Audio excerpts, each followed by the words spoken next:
Easter is always exciting.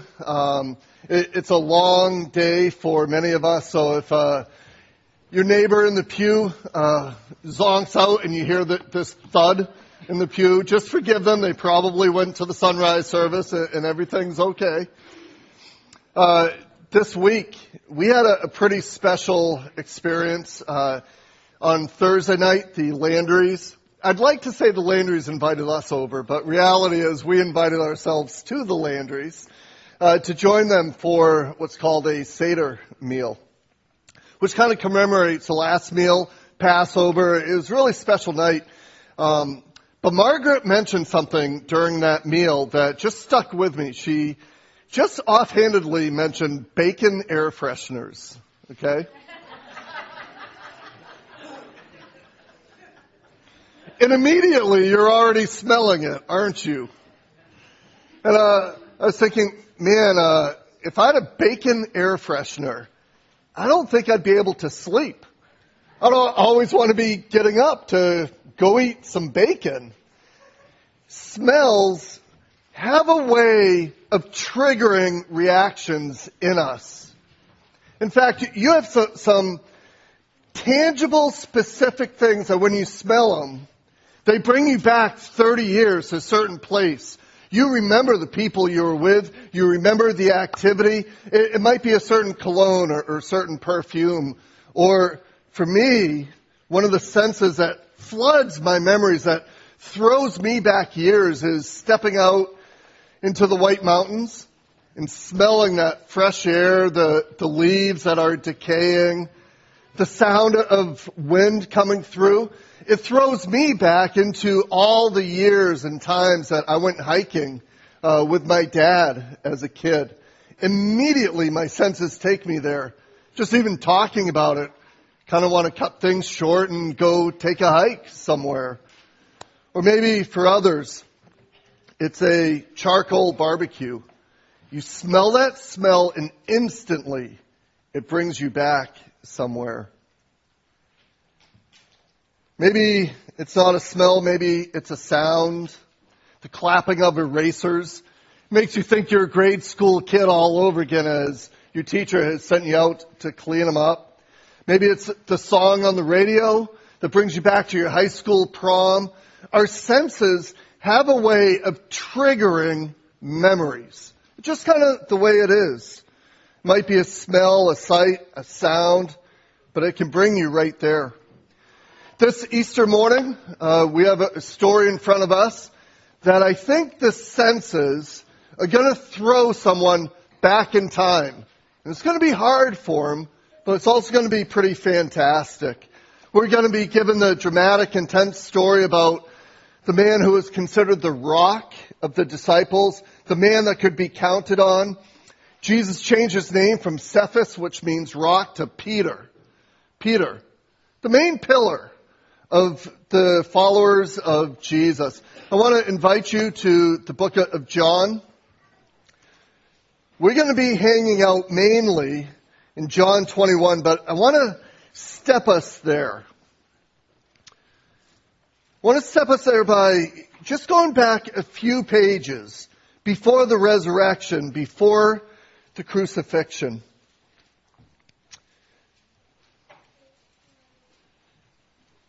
And in John 18, the scene that's unfolding is really scary. It's that moment that you dread, the moment as it unfolds. Your heart beats quicker, the adrenaline flushes. It's a moment that's terrifying for everyone involved because Jesus is being arrested and the bullies, the thugs, the soldiers, the guys with all the weapons, they've come for him, okay? Verse 10 of chapter 18. Then Simon Peter, who had a sword, drew it, and he struck the high priest's servant, cutting off his right ear. The servant's name was Malchus, and Jesus commanded Peter, "Put your sword away. Shall I not drink the cup the Father has given to me?" Peter is on the scene, and he's packing some heat. I mean, it's the heat of his day, a little concealed carry sword by his side. Why is Peter doing that? I don't think it's normal for one of Jesus' disciples to be carrying a weapon, but this night Peter is. Because I think he's been clued in. Jesus has already spoken to him. In fact, at their Last Supper, Jesus had once again said, there's going to be men who come. I will be betrayed. I will be handed over. I'll be crucified. But 3 days later, I'll rise again. And Peter was the one at that moment who said, it's not going to happen that way, Jesus. Because let me tell you, even if I have to die for you, I will never abandon you, and I will show you. That's not the path that you're going to walk, Jesus. And I think so Peter all along has been like going to the gym, getting ready, going to the local arms dealer, all right, if there's a battle coming, I'm in. I'm ready. But Jesus has seen it altogether different. In fact, he shared something with Peter that Peter didn't like. He had told Peter, before the rooster crows, you're going to disown me 3 times. What do you think Peter's reaction to that would have been? Come on. You got the wrong guy, Jesus. Maybe James over here. I mean, he's not too courageous. I could see him, but not me. I'm not going anywhere. And so when they come, Peter rips out his sword and he starts doing some battle, and Jesus stops him. Even if I have to die with you, I'll never disown you, Peter said. And I think Peter had something to prove to Jesus, that he would be the man that Jesus needed. But then Jesus is arrested. He's led to the high priest's place, the guy who's in charge. And the worst of all of Peter's nightmares begin. Because Peter starts telling people that he doesn't belong to Jesus over and over and over again. 3 times. I think Peter's heart is crying out on the inside like, no, I love him. My hope is in him. I'm one of his guys. But what comes out of his mouth is, man, I don't even know him. 3 times, even to a servant girl. Verse 15 of that same chapter, chapter 18. I want you to catch the contrast here. Peter's denials are woven in with Jesus' interrogations. Jesus is speaking truthfully to those who are trying to hurt him, and to those in authority, those who can do some real damage, and he's getting slapped in the face for it. And at the very same time, Peter is lying to servants and nobodies around a fire, and he's getting warm for it. Jesus is speaking openly. Peter's doing his best to hide. Here it is in verse 15. Simon Peter and another disciple were following Jesus. Because this disciple was known to the high priest, he went with Jesus into the high priest's courtyard. But Peter had to wait outside at the door. The other disciple, who was known to the high priest, came back, spoke to the girl on duty there, and brought Peter in. You're not one of his disciples, are you? The girl at the door asked Peter. He replied, No, I am not.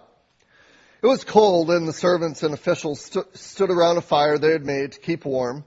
Peter also was standing with them, warming himself. Well, meanwhile, the high priest questioned Jesus about his disciples and his teaching. I've spoken openly to the world, Jesus replied. I always taught in synagogues or at the temple where all the Jews come together. I said nothing in secret. And listen to what he says. Why question me? Ask those who heard me. Surely they know what I said. Well, when Jesus said this, one of the officials nearby struck him in the face. Is this the way you answer the high priest? He demanded. If I said something wrong, Jesus replied, testify as to what is wrong. But if I spoke the truth, why do you strike me? And then Annas sent him still bound to Caiaphas, the high priest. And as Simon Peter stood warming himself, he was asked, You're not one of his disciples, are you? He denied it, saying, I am not. One of the high priest's servants, a relative of the man whose ear Peter had cut off, challenged him. Didn't I see you with him in the olive grove? Again, Peter denied it. And at that moment, a rooster began to crow. I mean, there's kind of a sense of bravery of Peter being even close to that scene, right? I mean, Peter's got some bravery to even be present around Jesus. But there sure is a whole lot of cowardice and failure that comes out. Somehow Peter's failures and his lack of courage overwhelms any sense of that he wanted to be Jesus' man. Jesus says to ask those with whom he spent time about his teachings. At the very same time, the guy who's heard it all is running away from him. It's a dark, confusing, sad kind of moment. And I think it's devastating to Peter. Can you imagine being in his shoes? Jesus, I'll be your man. Only to realize it's been 3 times and to hear a rooster crowing as the smell of charcoal fire lingers. I imagine that had to be devastating for Peter. In fact, the other gospel writers tell us that when all was said and done, all the denials had happened, the rooster crows, and at that moment, Jesus and Peter lock eyes. And it does Peter in. He can't handle it. And he runs out of the courtyard and weeps bitterly, the scriptures tell us. It was done. What do you do at that point? When you failed so bad that there's no hope to try to build it back up, what can Peter do at that point to rebuild trust, to be Jesus' man? He's outside weeping bitterly because he knows, I just did the very thing I promised I wouldn't do. I think he's broken. I think he's devastated. I think the day came that he hoped never would have come. And at the end of the day, Peter proved to be a failure. I think he's got a broken heart, utter disappointment. Can you imagine the shame and the sense of failure that he had? 3 times over. Have you ever been there? Have you ever been in that place where you make the great promise only to fall far short? That great covenant that I will be a faithful, loving husband in my marriage, only years later to realize you've blown it over and over again. Or maybe it's a commitment even to Jesus that I'll spend time with you, God, and I'll love you and I'll read, only to find that after a day or two, some of the passion just fizzles. Or maybe it's that sincere promise. Oh, if you save me from this, God, I'll be your guy forever. I'll never visit that website again. Only to turn on the computer and you're right back there. Have you ever been in that place where you just know you're devastated? There's nothing you can really do to build it back up. I'll give more faithfully. I'll spend time speaking of Jesus to my kids. I'll give up that old destructive habit. I'll share Jesus' good news with my friend, and the list goes on and on and on. Promises spoken with conviction. And the rooster crows. We lock eyes with Jesus for the briefest of moment, and we just know. We just know. We're in that place of failure and shame. And so 3 days after this incident, the woman came with some disturbing but amazing news. The tomb's empty. We don't know how to explain it, but there's like this angel in there, and he said that Jesus is risen, and Peter and some of the disciples take off running. They come back, and their only conclusion is something amazing has happened. Jesus has risen from the grave. Jesus appears to his disciples. They're overjoyed that their Jesus has overcome death. And yet I wonder what must have been going through Peter's mind. Sure, he's glad that Jesus was alive, right? But he's got to face what just happened. I think Peter might have had this deep concern. How's Jesus going to react to me? Have I blown it too much?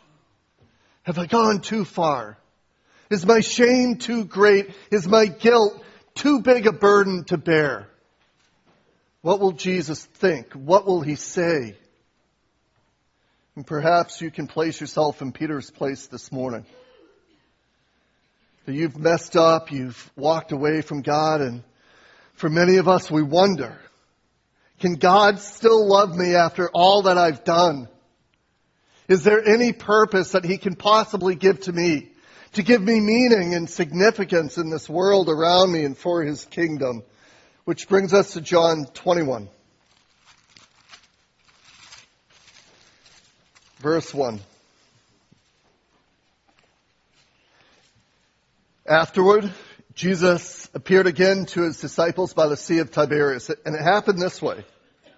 Simon, Peter, Thomas, called Didymus, Nathanael from Cana in Galilee, the sons of Zebedee, and two other disciples were together. And I love what Peter says, Simon Peter. I'm going out to fish. Hey, that's a great idea, Peter. You know, I love the way you think. When all else fails, when you're really nervous, when you don't know what to, fishing helps the soul. It's just kind of the way it is. And Peter is coming out of that trade. He was a fisherman.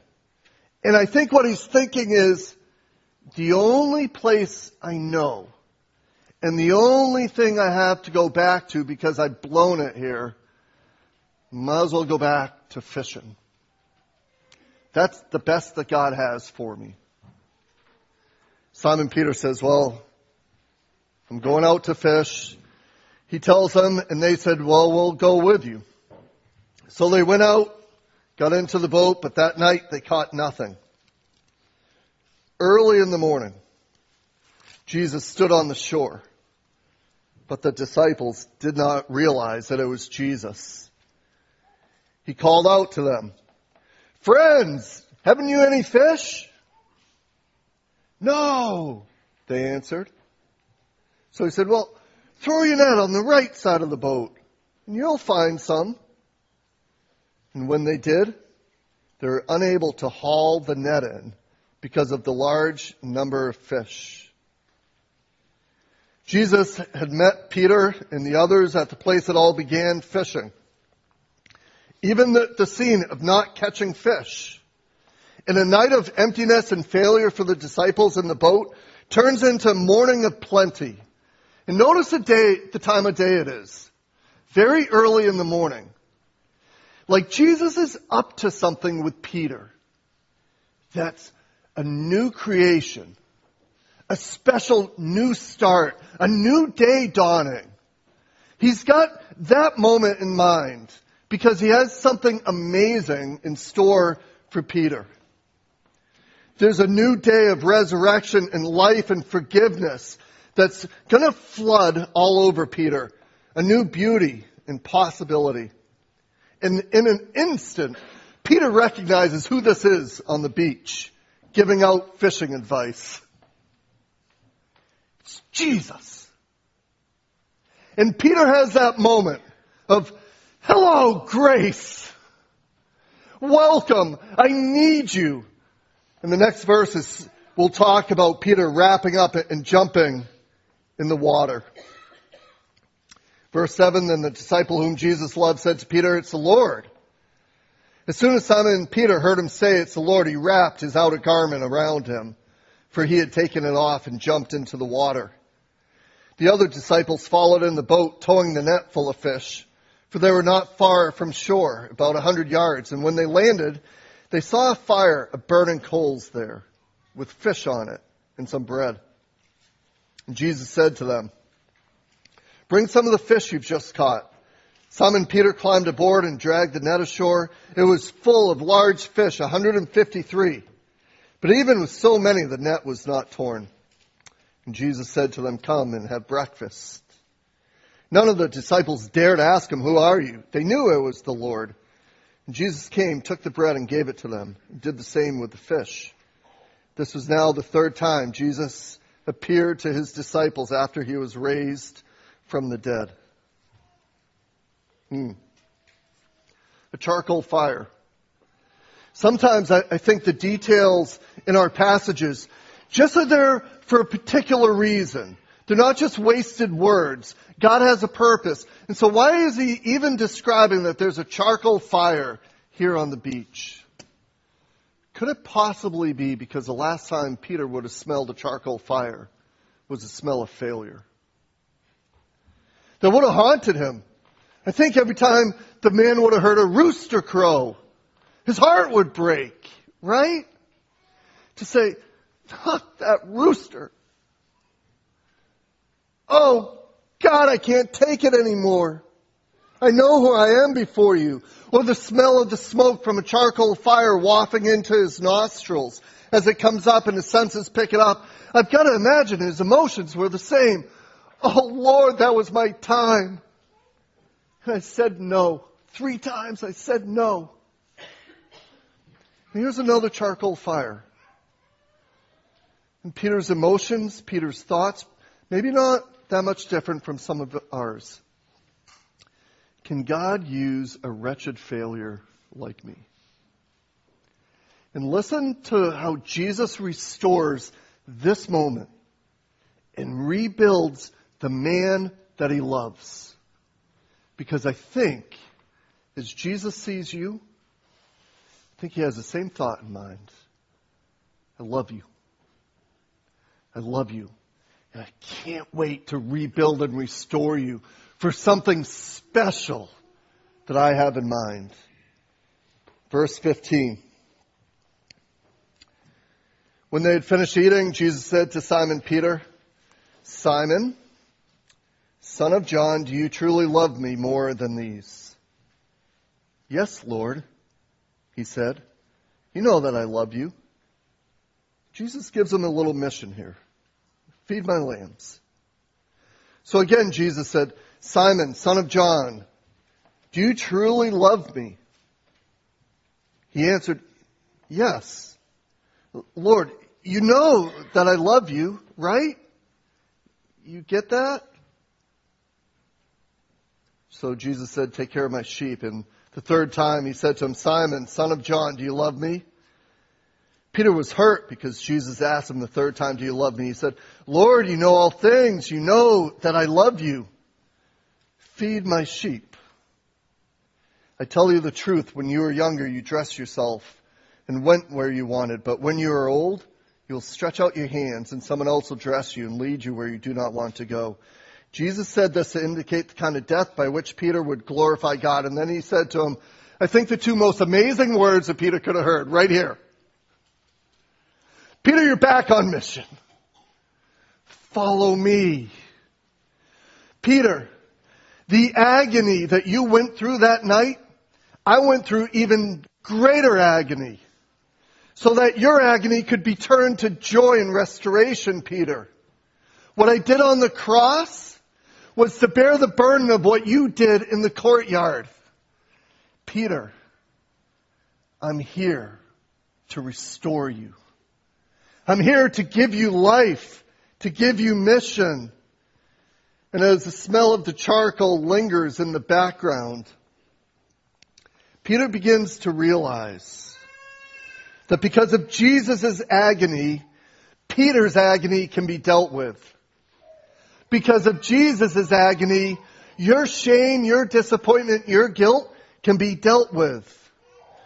Because Jesus is the Passover lamb that takes away the sin of the world, Peter's sin, my sin, and your sin.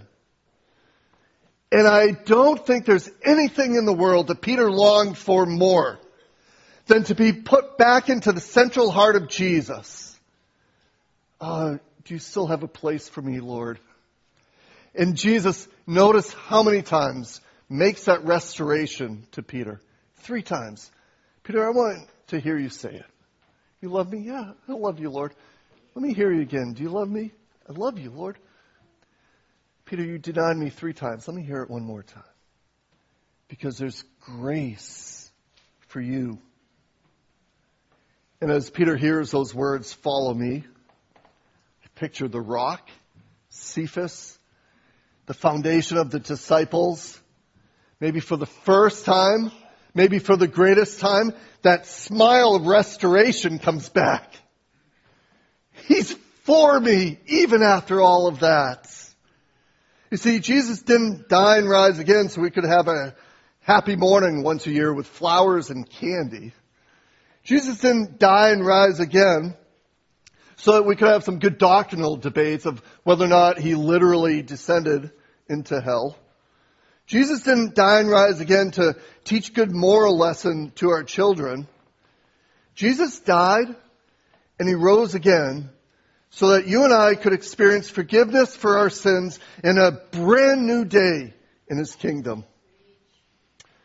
Jesus died, he rose again so that he could meet you and he could meet me right in the middle of our filth and right in the middle of our despair and right in the middle of our failures and right in the middle of our shame to say, it's done. I've paid for it. I've got a place for you in my kingdom. Come and follow me. Come and follow me. You know those words? They're not just for Peter. They're not just for Peter this Easter morning. This resurrection day means that Jesus has defeated death and sin and shame. And his heart is to share that victorious grace with you and with me. To set us on mission, to share his good news with others. To come out of our hiding and declare that his grace is sufficient even for people like me. To experience new birth and new hope. All through Lent, if you were with us, we were encouraging you. Jesus has paid for it. He's nailed the shame up to the cross. We don't need to bear it anymore.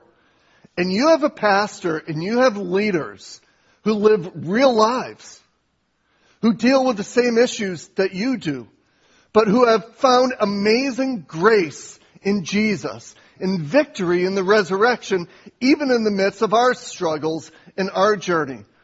And as a pastor and as leaders, one of our jobs at FCCB is to live right inside of this grace. Is to live right inside the victory, not in generic ways, but in the reality of the things that we face, so that we can authentically declare to you, the resurrection matters. The resurrection matters for you because it declares victory in our lives. God has been so good to us in Jesus. And he sets a messed up man on mission. And he sets messed up, shamed people on mission with those same words. Follow me. It's paid for. It's done. And because of the resurrection, you can be confident. Grace wins every time. Grace wins every time. Grace found around a charcoal fire. Grace found in our own hurts and hang-ups. Grace found in the very places that we live. And so your leaders, your pastor, really nervous to share a piece of this grace as we share kind of a creative testimony with you to let you know that with Jesus, it is always victory in grace. Every time. So we have something special we want to share with you as we open our lives to you to declare this Easter morning. God is victorious in our lives and he's victorious in yours as well.